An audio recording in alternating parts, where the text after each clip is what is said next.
Chini Kleru, Sema Tinjabima, Timbima Garo, Betty Awele Soro, Palio Tribadale, Ote Kali Kapoma, at the Tenaito, Kata, Hopabi, and so indeed Timbimaro, Kata Chibari, as a Setibiba, no.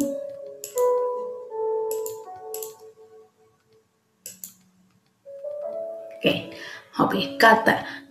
go the Mado Gabanedum as in so, Abili Telite, Abili Telite Kajaro, Duka, I got the Alpipabari, Papitale, I got the Hobby answering, I got the answer, Artelite to Apete, Dasoin, Abini Amave, Gabi Liu Teline Papitometene, Hobare, no? So in Kari Leo Telemesoyo, Kari Gata Cat Hobby. So in Sally Teleme, or Sai Gata Set. How about a solution? Chileja Tamazon Kari Little like that, or Kari Gata Cat. Kari Little like that, Kari Gata Cat.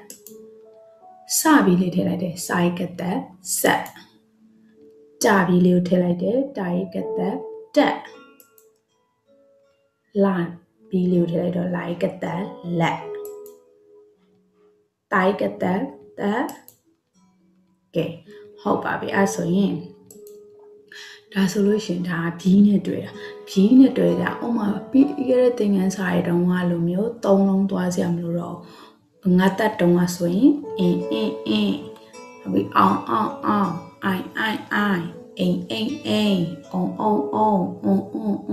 Don't know those young Rodima Kataka, the Tani Kata Beshi, Kata Okamishu, Kata was an along Mishu, a sort of Tani, Kai Kata, Kai Kata, Sai Kata, Tai Kata, Like Kata, Tai Kata, Tani Bidobi. Not her go dear be salonly Sapiro, a certain Yava there, no? Hope I be as a pea in it, a certain Biwisero, not her pane, a certain Lesoro. P2 in it, Saturday. I'll be pure Pianoji on P2 salon banalong she. P2 salon banalong she. Banalong she. How dare Spiapping, Shaye, was swear at 2 Serbido, P2 Lilong she by. Oh, P2 Lilong, Jim Lilong she, Aro, Japping Yaye was had to hobby a lilong it to ya. Gia. Okay, to me. Rayapea in Lasro, Casoro, Dibamale, Gab, do like that. Kaji Yapin Badantra, Ja, Hobari, Kaji Yapin Cha, Chakatasro, Ja, Kaji Yaye Badantra. Oh, de Jave, Kaji Yaye Gata, Kaji Yaye. Ga ja kataneso ja katasoro jape we know or ja kaji wasa badan trap sanaji bao hote kaji waso kwa aro kwa katasoro kwa mahatu kata nga hote nga kata nga hobi aro kaji ya hatu ne matwe no hatu ne twe salong ne ma kaji ma pa hu aro kaji ne twe Ribama, Capine doere, Jabine doere, Jabine doere, Guabine doere. Ero, jet, qua, na, di bagane doere so, jet, qua, na, oba. Aso in cabi you, Tojia. Kaguya Bimadandra, dore, cha, how de, mammy, no, chara chakatasro, got chat, how de. အဲ့တော့သူချကရရင်နဲ့ချက်တဲ့သုံးလုံးကမရှိကြော်လိုက်မယ်နော်အဲ့တော့ခါဝေဝါဆွဲပါတန်ထွက်ခွဟုတ်တယ်ခွကတဲ့ခွညာဟာထိုးညဟုတ်တယ်ညမဟုတ်ဘူးနော်ညာဟာထိုးကညနာတန်လေးပါတယ်အဲ့တော့ညကတဲ့ညဟုတ်တယ်အဲ့တော့ခက်ချက်ခွညโอเคဆက်တော့ရအောင်Saga, penny in the doebu. Pale, hatu in the doebu. No, or bow, as you like. ပါစောရပင့်ပါတန်အတွက်ပြဟုတ်တယ်အဲ့တော့ပြကတက်ပြရာရကလည်းပြပဲဆိုပြကတက်ပြဒီမှာစာကဝါဆွဲနဲ့တွဲတယ်ပြန်ထည့်လိုက်တယ်စွတ်စဝါဆွဲကတာစွတ်ဟုတ်တယ်အဲ့တော့ပါဝါဆွဲကတာပွတ်ဆိုလေးရပါတယ်နော်စွတ်ဝါဆွဲက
ဖွက်ထားတာနော်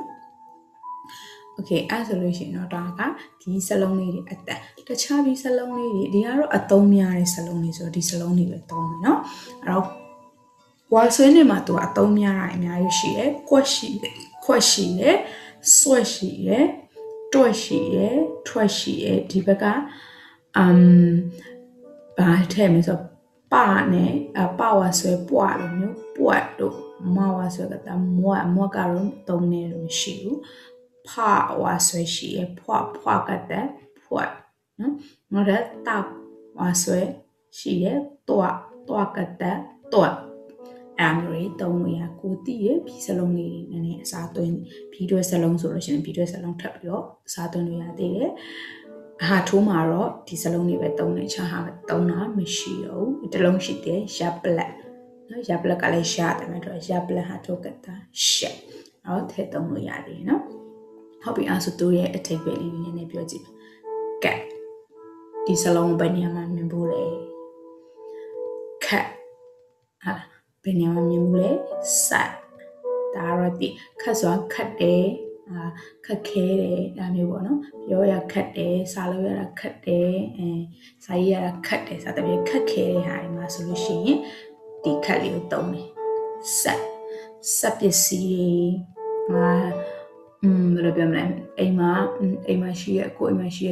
ဆက်နဲ့ဆက်ပစ္စည်းတွေပေါ့ဘာပစ္စည်းရှိနေလဲမော်တာဆက်ရှီဆက်ဟုတ်နော်အချုပ်ဆက်အဲ့အမျိုးတွေမှာသုံးပါတယ်တက်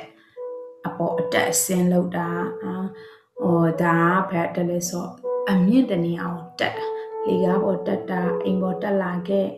ကားပေါ်တက်ရထားပေါ်တက်အမြင့်တဲ့နေအောင်တက်တဲ့ဟာမျိုးမှာသူကသုံးတယ်အမျိုးမှာဆိုတောင်ပွေးကတက်ကိုတကတက်ကိုသုံးပါတယ်လက်ကတော့တည်ပြီးသားကိုခန္ဓာကိုယ်ပေါ်မှာတော့ရှိရနော်တက်ဒါကတော့ဟိုအမင်းကိုတက်ချင်နေဆိုတဲ့ဟာမျိုးမဟုတ်ဘူးတက်ညာပါတဒီအလုပ်လေးလောက်ရတာတလိုက်တာဒီနေ့တစ်ချက်တင်တာနည်းနည်းလေးစာတင်တာနည်းနည်းလေးတက်တယ်ဒီနေ့စာရေးရတက်တယ်ဒါမျိုးပေါ့နော်အမျိုးမှာဆိုရင်တာရကတက်ကိုတုံးနေ2မိနစ်မှလည်းတုံးနေနော်သူများတေးချတဲ့ကိုတက်ချင်နေလို့ပါလို့ဆိုလို့ရှိရင်တော့တာတန်နဲ့တက်တာမဟုတ်ပါဘူးနော်โอเคဟုတ်ပြီအဲ့ဆိုချက်စာကြည့်ရမယ်ဒီချက်စာတင်ပြီးသွားပြီစာကြည့်ရမယ်စာပြီးကြည့်ရမယ်ချို့စကလုံးလေးဆိုရင်ဖြစ်မနေတိဖို့လိုတဲ့အတွက်ချက်တဲ့ဟာကိုတော့တောင်းရမယ်အလုံးမှတ်မိနေအောင်လို့ချက်ထားရမယ်အဲအမျိုးမှာသုံးတယ်ဖေမေဗိုက်စားတဲ့ထမင်းချက်ပြီလားအဲအမျိုးမှာဆိုလို့ရှိရင်လေချက်ကိုသုံးတယ်ဟုတ်ပြီနော်ရိုက်ရချက်ကတော့ချက်ကလေးတွေ chicken ချက်သားဟင်းချက်သားဟင်းချက်ကြောဘာလဲရှင် ဘာရှိသေးလဲချက်နဲ့ပတ်သက်ပြီးတော့ဟိုတရိတ်ဆန်ချက်နော်ဒီချက်ဆိုလို့ရှိရင်ပဲရရင်နဲ့ချက်တယ် okay ကွက်ကတော့တည်ပြီးသားဘကွက်တာအင်ချီအကွက်ကလေးတွေအကွက်ကအရေးပြားပေါ်မှာကလေးကြလို့ရှိရင်အဖြူကွက်လေးအမဲကွက်ကလေးတို့ဆိုမွေးရပါအမှတ်ပါလာအကွက်ဒီအမျိုးလေးကိုပြောတယ်ငှက်တရိတ်ဆန်ငှက်ကိုပြောရတယ်ရပင်းချက်ကကြတော့ဟင်းချက်တာထမင်းချက်တာအဲ့လိုမျိုးတွေမှာဆိုသုံးတယ်ချက်ပြုတ်တာချက်နီးပြုတ်နေတယ်ထမင်းချက်လို့ချက်သွားပြီအဲ့လိုမျိုးမှာဆိုသုံးပါတယ်ဘင်းခွက်ကတော့တည်ပါတယ်ခွက်ကတော့အမျိုးအများကြီးပဲရှီခွက်တို့စတီးခွက်ကောခွက်ဘင်းတောက်ရီခွက်တောက်ရီခွက်ကော်ဖီခွက်စသဖြင့်အများကြီးပဲခွက်အမျိုးဆိုင်ဖန်ခွက်အမျိုးဆိုင်အများကြီးပဲเนาะအဲ့လိုခွက်တွေကိုသုံးပါတယ်ချိုင်းခွက်တွေဘေးဝိုင်းညက်ကတော့ဒါကတော့ဒီညက်ကတော့ဗာလဲဆိုကကြီးနဲ့ညက်တာတော့ဘာလို့သုံးတာမဟုတ်ဒီညဟာထုကတညကတညရဲ့အတိတ်ပဲဒီအကောင်သေးလေးညက်လေးကိုပြောတာအိမ်မမိသားစုဝင်ထဲမှာဆိုလို့ရှိရင်မောင်နှမတွေရှဟာသူကတော့မွေးလာတဲ့ကသူကနဲ့မောင်နှမနှစ်ယောက်ရှိရဆိုလို့ရှိရင်တယောက်ကနေနဲ့ဟိုအကောင်ဟိုရွယ်တူအမွာနှစ်ယောက်ပဲဆိုပါဆိုတယောက်ကနေနဲ့အကောင်သေးလူကောင်သေးရဆိုဟာသူကနည်းနည်းညက်တယ်နော်ဆိုလို့ရှိရင်သူကအကြီးကောင်လေးတော့ထွားတယ်အငယ်လေးတော့နည်းနည်းညက်တယ်ဆိုလို့ရှိရင်သေးတာပဲညက်ရဲသူကညကတ်တက်ရဲ့သဘောတည်သေးငယ်ရဲ့ဟာကိုပြောတာသေးငယ်ရဲ့ဆိုတဲ့သဘောကိုသူကပြောတာညက်တယ်လို့ပြောတာအပြက်ကတော့တည်တယ်ပြကတ်တက်ပြက်ကတော့ဘာကိုပြောလဲဆိုပျက်စီးတာပျက်စီးဟာပြတ်သွားပြီဖက်နှက်ပြက်ပြက်ဘယ်လိုပြောမလဲပစ္စည်းတခုကိုယ့်ရဲ့ပစ္စည်းတွေပျက်စီးသွားတဲ့ဟာကိုပြောဖက်နှက်ပြတ်သွားပြီမီးပြတ်သွားပြီမျိုးဆိုလို့ရှိရင်ဒါကိုပြောလို့ရှိရင်ဒီပြက်ကတော့သူအတန်မြင့်နေမှာတော့ပြက်နေမြည်ရဲ့ဟာမျိုးပေါ့နော်ဆွတ်ဆိုတော့အဝင်ရောက်သူများကိစ္စတွေဝင်ရောက်ဆွတ်ဖတ်တဲ့ဟာနှက်ကတော့ရိုက်နှက်တာရဲ့အဲ့လိုအဓိပ္ပာယ်မှာသုံးပါတယ်မြကတမြက်ကတော့မျက်နှာတို့မျက်လုံးပေါ့နော်အဲ့မှာနှစ်ခုမှာယာရည်မြက်ကကျတော့မြက်ခင်းနေပြောတာမြက်ခင်းနေပတ်သက်တဲ့ဟာကိုပြောတာနွားတွေစားတဲ့မြက်ကိုပြောတာရှားပေးမြက်ကကျတော့ကိုယ်ခန္ဓာကိုယ်စိတ်ပိုင်းရှိတဲ့မျက်လုံးမျက်မှန်မျက်နှာအဲ့အမျိုးတွေကိုပြောမျက်ခုံးမျက်လုံးစသဖြင့်အဲ့အကောင်ကိုမြရပင်းနဲ့မြက်ပါတယ်တွက်ကတော့တည်တယ်ပု္ပ္ပစာတွေတွက်တာအတွက်အချက်တွေပြီးတော့လေအခုတော့မှရှက်စားတင်နေပြီဘယ်တော့ပြီးမယ်လို့အချင်းတွက်နေလောက်ပြီနော်အမျိုးဆိုရင်တွက်တာပေါ့နော်ရှက်လိုက်တာမကြည့်ဦးမအဲ့လိုတခုရှက်နေတဲ့ဟာမျိုးပေါ့နော်ဖြက်ကတော့ဖြက်စီးပြတာတော့တမင်တက်ကိုဖြက်စီးလိုက်တာအမအိမ်နေပါဆိုလို့ရှိရင်အဟောင်းနေပါဆိုရင်ဖြက်ပြီးတော့အသစ်ပြန်ဆောက်ရအဲ့ဒါမျိုးမှာဆိုလို့ရှိရင်ဖြက်ကိုအဲ့လိုမျိုးမှာတုံးပါတယ်ထွက်ကတော့ပြင်ထွက်တာတို့ဘာလို့ပေါ့နော်တုံးလို့ရပါတယ်လို့ဟွက်ကတော့ပစ္စည်းတွေပါရဲ့အဲ့လိုမျိုးပွက်ထားတဲ့ဟာမျိုးမှာဆိုလို့ရှိရင်ဟွက်အဲ့လိုမျိုးတုံးနေသူ့ရဲ့အတန်ဖွက်ဆိုတဲ့အတန်နဲ့လည်းတူတယ်ပေါ့နော်ဟုတ်ပါအဲ့ဆိုအဲ့အတန်လေးတွေရပြီဆိုတော့အဲ့ဟာလေးတွေရပြီဆိုတော့တေချာလေးဖတ်ထားမယ်ဖတ်ပြီးွားလို့9မိနစ်ကြာမှဒီဗီဒီယိုပြန်ကြည့်မယ်နော်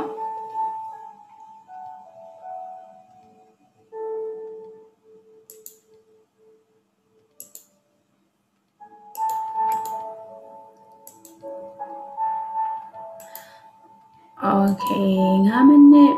ပြည့်ပြီလို့ထင်ပါတယ်9မိနစ်ကြာမှကြည့်ရလို့ထင်ပါတယ်အဲဆို9မိနစ်ကြာမှကြည့်ရဆိုတာဘာလို့ရှင်းလို့လဲဆိုတော့ဒီစလုံးလေးတွေဖတ်ပြီးတော့အသေးပဲလေးတွေကိုတစ်ခါနားထောင်ပြီးတဲ့အခါမှာအခုဝေါ်ဟာရစလုံးတွေကိုလေ့လာကြည့်ကြအောင်ခါတိုင်းကတော့ဆမကတင်ပေးတယ်တင်ပေးတဲ့ဟာဆိုတော့အခုကကျတော့ဆောနာစလုံးလေးတွေတင်ထားတဲ့စလုံးလေးတွေဒီဟောရစလုံးတွေကိုတင်ကြတာကလေးတို့ကိုယ်တိုင်ခက်မှန်းရမှာပေါ့နော်အခုဆမကပုံလေးတွေပြမယ်အဲ့ပုံလေးထဲမှာဆောနာကတ်တက်နဲ့ရေးထားတဲ့ကတ်တက်ခန်းတင်နေဆိုကတ်တက်နဲ့ရေးထားတဲ့ဘယ်စလုံးလေးတွေပါနိုင်လဲဆိုတာကိုခန့်မှန်းကြည့်ကြအောင်နော်ဟုတ်ပြီ ပါလေးတွေ့လေဒီပစ္စည်းလေးကိုတော့ကောင်းကောင်းလေးမြင်ဖို့ကိုယ်စီမှာရှင်ရှိမရှိလို့ရှင်ကိုမမေလေးဖေဖေဖို့ပွားရရှင်မြင်ဘူးမှာပါကိုပတ်ဝန်းကျင်မှာလည်းအများဆုံးမြင်နေရတဲ့ပစ္စည်းပဲဆိုဘာမှလည်းတည်ချမှာပါဟုတ်ပါပြီโอเคမြင့်မှန်လေးပါဟုတ်တယ်အဲ့မြင့်မှန်လေးမှာဆိုမြင့်မှန်ဆိုတဲ့စကားလုံးကိုရေးမယ်ဆိုလို့ရှိရင်ကတ္တကဘယ်နေရာမှာပါပါလဲဘယ်စလုံးမှာပါမယ်မြင့်မှာပါမလားမှန်မှာပါမလားโอเคဟုတ်တယ်မြက်မှာပါမှာဟုတ်ပြီအဲ့ဆိုမြက်မှာပါတယ်လို့ခံမှန်းနေဆိုလို့ရှိရင်အဲ့မြက်ဒီရပင်းမြက်လားရာရည်မြက်လားဆိုတာကိုကိုစဉ်းစားထားမယ်ကိုစဉ်းစားထားတဲ့အဖြေနဲ့အခုဆရာမပြတဲ့အဖြေနဲ့မှန်ကိုတိုက်ကြည့်လိုက်ကြပါနော်ဟုတ်โอเคအဲ့ဆိုလို့ရှိရင်မြက်မှန်ဆိုတဲ့စလုံးလေးမှာမြက်ကဘယ်နေရာကဘာနဲ့မြက်ထားတာပါလဲဟုတ်ပါတယ်မြက်ကရှာရင်းနဲ့မြက်ထားတာရပင်းနဲ့ sorry ရပင်းနဲ့မြက်ထားတာပါဟုတ်ပြီကဲအဲ့ဆိုရင်အဲ့စလုံးလေးကိုစုကြည့်ကြအောင်အဲ့ဆိုရင်မြကတဲ့မြက်မဟာထူမှန်နော်မနဲ့တဲ့မှန်မြက်မှန်မြကတဲ့မြက်မနဲ့တာမှန်မြက်မှန်ဟုတ်ပါပြီအဲဆိုလို့ရှိရင်နောက်တစ်ခု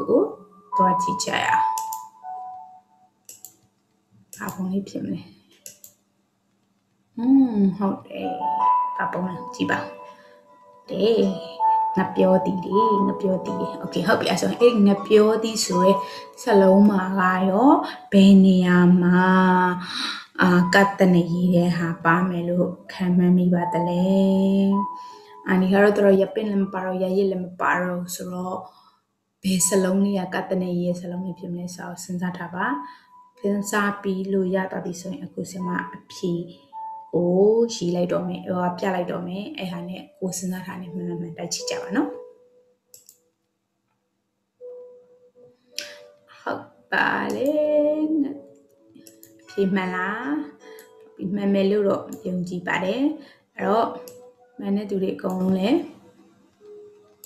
ကြည့်လိုက်ပါ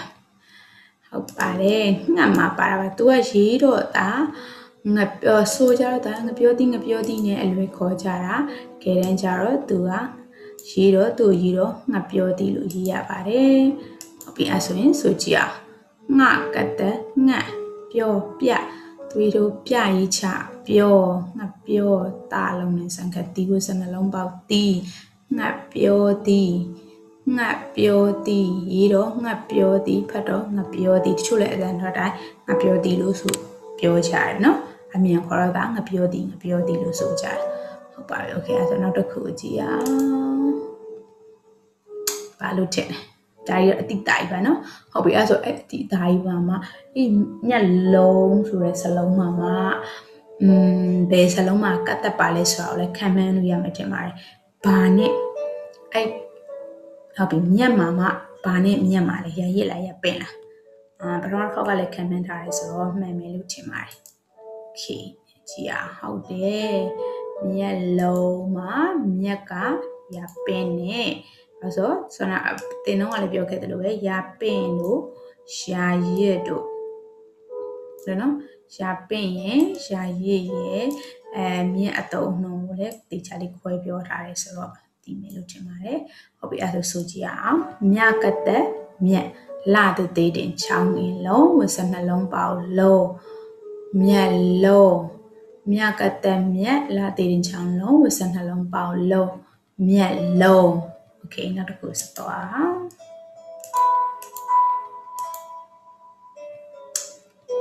ဘာဒီလဲစားစရာတွေစားခြင်းစိတ်တောင်ပေါက်လာโอเคတော့နှစ်ခုပြထားဒီဘက်မှာတစ်ခုဒီဘက်မှာတစ်ခုဘာဖြစ်မယ်လို့ထင်လဲဘာဖြစ်မယ်လို့ခံနိုင်လဲဒီဘက်ပုံကတော့အရင်တိတာတယ်ဒီဘက်ပုံကတော့ဘာကိုပြချင်တာလဲဒါပေမဲ့နှစ်ခုပေါင်းမှတစ်ခုပဲတူတူပဲဟုတ်တယ်ဒီဘက်ပုံကိုကြည့်မယ်ဆိုလက်ဖက်ကိုပြောတာလက်ဖက်တုပ်နော်လက်ဖက်တုပ်အဲ့တော့ဒီဘက်ကပုံလေးကဘာပုံကိုပြောချင်တာလို့ထင်လဲလက်ကလေးနဲ့ကင်ထားတဲ့အပင်လေးကတော်လိုက်တာလက်ဖက်ပင်ဟုတ်တယ်လက်ဖက်ပင်လက်ဖက်မှာဆိုရင်ဘယ်ဟာကဘယ်လက်ဖက်မှာဆိုရင်ကတပါပဲစလုံးဖြစ်မယ်လို့ထင်တယ်လက်ဖက် okay ကြည့်ရဟုတ်တယ်ဒီတစ်ခါကတော့လက်ရောဖတ်ရောတော်လိုက်တာခံမှန်းတာလက်ရောဖတ်ရောမှာပါပါတယ်လက်ဖတ်ရေးတော့လက်ဖတ်ဆိုတော့လက်ဖတ်ပြီနော်လကတလက်ဖကတဖတ်လက်ဖတ်ရေးတော့လက်ဖတ်ဖတ်တော့လက်ဖတ်โอเคရဆိုလို့ရှိရင်ဒါလေးကတော့လက်ဖတ်ပင်လေသူကဒီထိတ်ကအညွန့်လေးတွေကိုခူးပြီးတော့ခူးပြီးတော့သူတိတ်ထားပြီးတော့မှလက်ဖတ်ဆိုလက်ဖတ်ချောက်ကိုလောက်တာပေါ့နော်နေလှမ်းထားရဲဆိုလို့ရှိရင်တော့အချောက်ဖြစ်သွားပြီးတော့တိတ်ထားရဲဆိုလို့ရှိရင်သူဒီလိုစားလို့ရတဲ့လက်ဖတ်ဆိုဖြစ်သွားတာသူကဘာနဲ့တူလဲသူ့ရဲ့အပွင့်ရဘာနဲ့တူလဲဆိုတော့ဂန်းကောပွင့်လိုမျိုးပွင့်လေးတတိလေးโอเคပါတီးတော့ဒီတီးကတော့လူတိုင်းမြင်မှုမယ်လို့မထင်ဘူးတော်တော်များများတီးတဲ့သူစားဖို့တဲ့သူဒါမှမဟုတ်တချို့ကျစားဖို့ပြီးတော့အလုံးမမြင်ဘူးတဲ့သူလည်းရှိမှာပေါ့ဆက်ဆူနဲ့မမေနဲ့တူတူမိဖို့ကြောင်းလိုက်ဝင်ထားတဲ့သူတွေမမေနဲ့တူစီးလိုက်ဖို့တဲ့သူတွေကတော့တီးလိမ့်မယ်လို့ထင်ပါတယ်ဟုတ်တယ်ပါတီးဖြစ်မယ်လို့ထင်တယ်โอเคဟုတ်ပါတယ်ချက်ဟင်းကားတီးပါတော့ချက်ဟင်းကားတီးမှာချက်ဟင်းကားတီးမှာကတ္တပါမှာဘယ်ဟာလဲဆိုတာဒီချက်လို့ပြောပါရဲ့အတွက်ဟုတ်ပြီနော်ချက်ဟင်းကားတီးဟုတ်ပြီအဲဆိုရင်ချက်ဟင်းကားတီးမှာပါတဲ့ချက်ကရရင်နဲ့ချက်တာလားရပင်းနဲ့ချက်တာလားခက်စဉ်းစားကြည့်ပါနော်โอเคဘယ်သူမှန်ပါတလဲရှင်ချက်ဟင်းကားတီးမှာပါတဲ့ချက်ကရရင်နဲ့ချက်တာပါသူဟင်းနေထမင်းနေချက်တာမဟုတ်ဖ ೇನೆ ချက်ဟင်းကားတီးဆိုပြီးတော့ပါထားတဲ့အတွက်သူဟာချက်ဗလဲရရင်နဲ့ချက်ထားပါတယ်နော်โอเคဟုတ်ပြီအဲ့ဆိုအဲ့ဒါကိုပေါင်းကြည့်ရအောင်ချက်ကတဲ့ချက်ဟာငတ်တဲ့ဟင်းဝစနှလုံးပေါင်းဟင်းချက်ဟင်းခိုင်ချခါဝစနှလုံးပေါင်းခါချက်ဟင်းခါတလုံးတင်စံခတိဝစနှလုံးပေါင်းတီချက်ဟင်းခါတီဒါလေးကမောက်ချဆိုတော့သိပါတယ်မောက်ချပဲဖြစ်ဖြစ်ဝိုက်ချပဲဖြစ်ဖြစ်သူရေးချတတ်မယ်ထွက်ရနော်โอเคအဲ့ဆိုရင်တတိထားမိလို့ပြောပြရပါနော်ချက်ဟင်းခါတီပြန်ပေါင်းမယ်နော်ချက်ကတဲ့ချက်ဟာငတ်တဲ့ဟင်းဝစနှလုံးပေါင်းဟင်းချက်ဟင်းခိုင်ချခါဝစနှလုံးပေါင်းခါချက်ဟင်းခါတလုံးနဲ့စံခတိဝစနှလုံးပေါင်းတီချက်ဟင်းခါတီโอเคချက်ဟင်းခါတီလို့ကြားလိုက်တာနဲ့အရတာရှာထဲမှာခါတောင်လာရယ်နော်โอเคဘာတီဖြစ်မယ်လို့ထင်လဲဟုတ်တယ်ကောင်းတီးပါတယ်ဒါတော့စားလက်စားပြီးကြိုက်တယ်ကြက်မောက်တီးပါဒါဆိုတော့လဲဝါပြီချက်ဟင်းကားတီးကိုခံမှန်းပြီးသွားပြီဆိုတော့ကြက်မောက်တီးကဘာနဲ့ကြက်မလဲဆိုတော့ခံမှန်းပြီးသွားပြီဆိုတော့အတွက်ဟုတ်တယ်အတီးကိုလည်းတီးဒါကတော့အရန်ဟောပြတယ်နော်အတီးကိုလည်းတီးတယ်အရှိကကြက်ဟင်းကားတီးလည်းဝင်သွားတယ်ဆိုတော့သူဘာနဲ့ရေးမလဲဆိုတာလည်းခံမှန်းမိတာဒါတောင်မှရပ်ပင်းတယ်လို့ခံမှန်းလိုက်တယ်ဆိုလို့ရှိရင်တော့โอเคပေါင်းကြည့်အောင်နော်သူအဲ့ဒီမှာလဲကတ်တက်ပါတယ်ဒါပေမဲ့သူကကျတော့သွေးထိုးရေးချကတ်တက်ဆိုတော့အခုတင်နေတယ်မှာမပါသေးဘူးဂျိုပြီးတော့ပါလာတာပေါ့နော်ဆိုကြည့်အောင်နော်ချကတ်တက်ချက်သွေးထိုးမရေးချကတ်တက်မချက်မောက်တလုံးနဲ့စံခတ်တီဝစနှလုံးပေါက်တီချက်မောက်တီချကတ်တက်ချက်သွေးထိုးမရေးချကတ်တက်မောက်ချက်မောက်တလုံးနဲ့စံခတ်တီဝစနှလုံးပေါက်တီချက်မောက်တီကိုမြင်တော့စားရှင်လာပြီခေနောက်တစ်ခုတော့ကြည့်အောင်မလေးလှလိုက်တာရောင်လေးကတော့ကိုအကြိုက်ပဲမြင်လိုက်ရင်ခွက်မှန်းတော့တည်ရပါတော့ဘာခွက်ဖြစ်မယ်လို့ထင်တယ်ခွက်တည်းအများကြီးပဲလေဘာခွက်ဖြစ်မယ်လို့ထင်လဲရေနွေးချမ်းခွက်ကဲခွက်ပါပြီးသားဖြစ်တဲ့အတွက်တော့သူ့ရဲ့စလုံးကိုတော့တည်ပြီးသားဖြစ်မှာပဲအဲ့တော့ဘာခွက်ဖြစ်မလဲဆိုတာပဲမှန်အောင်ခံမှန်းကြည့်ကြမယ်โอเคခံမှန်းထားမယ်နော်ဘာခွက်ဖြစ်မလဲလို့လောက်လာတဲ့ခွက်ကလေးဘာခွက်ကလေးပါလေဟုတ်ပါတယ်ကော်ဖီခွက်လို့ခံမှန်းနေသူဒီမှန်သွားပါတယ်ကော်ဖီခွက်တချို့ကတော့ရေနွေးတောက်တဲ့ခွက်လို့ခံမှန်းနေမှာပေါ့နော် ပြောတတ်ပါဘူးအဲ့တော့ coffee ခွက်လို့ခံမှန်းတဲ့သူတွေအကုန်မှန်ပါတယ်coffee တောင်းနေကြမလို့ဖြစ်ပါလိမ့်မယ် okay အဲ့ဆိုရင်ပေါင်းကြည့်အောင်သူတို့ကရေချရှိသူကိုဖလုံးနဲ့ဆန်ခပ်ပြီး coffee ခွကတခွ coffee ခွဟုတ်နော် coffee ကတော့အင်္ဂလိပ်စကားလုံးကနေမွေးစားယူထားတာဆိုတော့ coffee ပဲရေးနော် coffee ခွသူတို့ကရေချရှိသူကိုဖလုံးနဲ့ဆန်ခပ်ပြီး coffee ခွဝါစကတခွ coffee ခွ okay ဟုတ်ပြီအဲ့ဆိုရင်နောက်တစ်လုံးပါလာမယ်ဒီနေ့တော့မောရာစလုံးအရင်များနေနော်ဒီမျက်လုံးပြပြနဲ့ကြောက်လိုက်တာပါကောင်းကြီးတော့မျက်လုံးရလည်းပြူးနေရပဲနှုတ်သီးရလည်းချုံးနေရပဲမျက်နှာပဲမြင်ရတယ်ဘာကောင်းဖြစ်မယ်လို့ထင်လဲဘာကောင်းဖြစ်မယ်လို့ထင်မှကလေးဟုတ်ပါတယ်ရန်တော်ပါတယ်ဇီးကွက်ပါညပတ်ဆိုရင်မအိတ်တဲ့ဇီးခွက်ပါဟုတ်ပါပြီအဲ့တော့ဇီးခွက်ကိုပေါင်းကြည့်ကြရအောင်ဇီးခွက်မှာဆိုလို့ရှိရင်ပါတာကပါလဲခွက်နော်အဲ့တော့ကောက်ကြော်ရံပေါင်းပြီ sorry စာလုံးနဲ့စံခဇီးကိုစနှလုံးပေါက်ဇီးကွက်ကတကွက်ဇီးကွက်စာလုံးနဲ့စံခဇီးကိုစနှလုံးပေါက်ဇီးကွာဝါဆွဲကတာကွက်စီကွက်ဟုတ်ပါပြီသူရှိတော့စီကွက်နော်ထွက်တော့ခါတန်ထွက်ပါစီကွက်အဲ့လိုမျိုးတချို့ဘက်ဒီမှာကြားလဲစီကွက်ကိုစီခွက်လို့ခေါ်ကြစီခွက်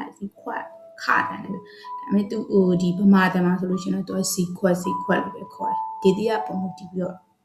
ကွက်တန်ခွက်တန်ကွယ်ပါမှာပေါ့နော်ဘယ်သူမှသူပြတာဟဲ့စီကွက်ကြီးလို့မခေါ်ပါစီခွက်လို့ပဲခေါ်ရနော်Okay ဟုတ်ပါအဲ့ဆိုလို့ရှင်เนาะဒီနေ့ဒီဟောရာစကလုံးနေတင်တာပြီးတော့ပါပြီအဲ့တော့ဒီနေ့တင်ခဲ့တဲ့စလုံးလေးတွေပြန်ပြီးတော့နောက်မှရေးပြထားပါတယ်ဒီကောင်းစဉ်တော့မဖတ်နိုင်ပါဘူးဒီကောင်းစဉ်ကဒီစလုံးတွေကိုဖတ်ပြီးတဲ့အခါမှာရေးရမယ့်ဟာပေါ့စာလဲတင်နေလေ့ကျင့်ခန်းလဲလုပ်မှာအလုပ်ဖို့ပေါ့နော်အဲ့ဆိုလို့ရှိရင်စာပုဒ်တွေကိုလည်းဖတ်စာပုဒ်တွေကိုတခုတကဖတ်စရာမလိုတော့ဘူးဒီနေ့တင်သွားတာဆိုလို့ရှိရင်ဗာလဲဆိုမျက်မှန်အပြောသည်မျက်လုံးလက်ဖက်ချိန်ကားသည်ကြက်မောက်သည်ကော်ဖီခွက်စီခွက်ဟုတ်ပြီအဲ့တော့ဒီဟာတွေကိုလေ့ကျင့်ခန်းတစ်ခါရေးတွေ့လို့မဆိုတော့စာချောင်းများပြင်ရေးပါတဲ့အဲ့ဒါကဘာကိုပြောချင်တာလဲဆိုတော့မျက်မှန်ဆိုတဲ့စကားလုံးကိုပြန်ပြီးတော့ရေးတဲ့အခါမှာဆိုရင်ခြေကဘယ်လိုရေးစီချင်တာလဲဆိုတော့ဥပမာမျက်မှန်ဆိုတဲ့အတွက်ခဏလေးနော်မျက်မှန်တော့ကြာလေးနဲ့မယ်ကဲရပြီသားစလုံးကိုမာမျက်မှန်ဆိုတဲ့အတွက်မျက်မှန်ရှိပါသည်ဒီလိုမျိုးပေါ့နော်အဲ့လိုမျိုးလေးရေးလို့ရပါတယ်ဒါမှမဟုတ်လို့ရှင်လဲကိုလို့မရေးချင်လဲကိုရေးချင်ကျွန်တော်မှာယောက်ျားလေးဆိုကျွန်တော်မှာမိန်းကလေးဆိုကျမမှာမျက်မှန်တလက်ထည့်ခြင်းလည်းရတယ်ဒါမှမဟုတ်လို့ရှင်လဲဘာလဲဆိုတော့ကျတော့မျက်မှန်အရှောင်းထည့်ရင်လို့ကျမမှာမျက်မှန်အမဲရောင်လေးရှိပါသည်ကျမမှာမျက်မှန်အနီရောင်လေးရှိပါသည်ကျမမှာမျက်မှန်အဝိုင်းလေးရှိပါသည်ကျမမှာမျက်မှန်လေးရောင်လေးတစ်လက်ရှိပါသည်ဒါမှမဟုတ်လို့ရှိပါသည်လို့မေးခြင်းလေကျမဒီမျက်မှန်တက်ရပါသည်ဆိုemulate ရေးလို့ရတယ်ပေါ့နော်ဒါမလို့ဒါကစာချောင်းနေရေးပါဆိုတာအခုသင်ထားတဲ့ပြတာသူ့ရဲ့အထိပ္ပယ်ကိုနားလဲဆိုရင်မျက်မှန်နဲ့ပတ်သက်တဲ့စာချောင်းလေးတွေကိုယ်တိုင်ရေးကြည့်မယ်ငါပြောသည်ဆိုလို့ရှိရင်ငါပြောသည်နဲ့ပတ်သက်တဲ့စာချောင်းလေးကျမဒီငါပြောသည်ကြိုက်ပါသည်မေသည်ဈေးမှာငါပြောသည်များဝယ်လာပါသည်ငါပြောသည်ဒီဝါရောင်ဖြစ်ပါသည်ကျမဒီငါပြောသည်ဖီချမ်းကိုကြိုက်ပါသည်စသဖြင့်အဲ့လိုမျိုးတင်ပတ်သက်တဲ့စာချောင်းမျိုးရှိမယ်ကိုယ့်ကိုယ်စဉ်းစားပြီးကိုယ်ပတ်သက်ဖို့ရှိမယ်ဘေးမျက်လုံးဆိုကျမမျက်လုံးတွေရမ်းလာပါသည်ဒါမှမဟုတ်ကျမဒီမျက်လုံးဝိုင်းလေးဖြစ်ပါသည်အဲ့ဒါမှမဟုတ်လို့ရှင်လဲ ကျမရဲ့မျက်လုံးမှာအပြာရောင်ဖြစ်ပါတယ်ဆက်ပြီးမျက်လုံးရဲ့အရှောင်ဖြစ်စေမျက်လုံးရဲ့ပုံစံပဲဖြစ်စေနောက်ကအားဖြင့်မျက်လုံးရဲ့အသုံးဝင်မှုပဲဖြစ်မျက်လုံးများတည်မြင်နိုင်ပါသည်စသဖြင့်ပေါ့နော်ရေးလို့ရတယ်အဲ့လိုမျိုးစာကြောင်းမျိုးကိုဒီမျက်မှန်ကနေစီးကွက်ထိတစ်ချောင်းစီရေးစေချင်ပါတယ်အရင်ဆုံးတော့ရှေ့ကအသက်စင်စကလုံးတွေကိုရေးစာအုပ်ထဲမှာရေးမယ်ဖတ်မယ်ဖတ်လို့ပြီးသွားပြီဆိုလို့ရှိရင်တော့ဒီဟာရစကလုံးလေးတွေကိုချပြီးတော့ရေးထားမယ်ရေးထားပြီးွားလို့ရှိရင်ရေးတဲ့အချိန်မှာမျက်မှန်လို့နံပါတ်1မျက်မှန်လို့ရေးတဲ့အချိန်မှာမျက်မှန်နဲ့ပတ်သက်တဲ့စာကြောင်းတစ်ကြောင်းကိုရေးလိုက်မယ်နော်ဒါကနံပါတ်1ဆိုရင်နံပါတ်1မျက်မှန်ပြီးွားရင်သူရဲ့ဘေးနားနဲ့မျက်မှန်နဲ့ပတ်သက်တဲ့စာကြောင်းလေးကိုရေးလိုက်မယ်ဒါလေးကတော့နံပါတ်2ငါပြောသည်နဲ့ပတ်သက်တဲ့စာကြောင်းလေးကိုတစ်ခါလေးရေးလိုက်မယ်နံပါတ်3မျက်လုံးနဲ့ပတ်သက်တဲ့စာကြောင်းလေးကိုတစ်ခါလေးရေးလိုက်ပါမယ်အဲဆိုလို့ရှိရင်ဒီစလုံးလေးတွေကိုလည်းရသွားမယ်ဒီစလုံးလေးတွေကိုပင်နေရာမှာအသုံးပြုလို့ရတယ်ဒီစလုံးနဲ့ပတ်သက်တဲ့အဓိပ္ပာယ်ကိုလေးတည်ချာလေးသိသွားမယ်အဲ့လိုမျိုးလေးရေးပြီးပါလို့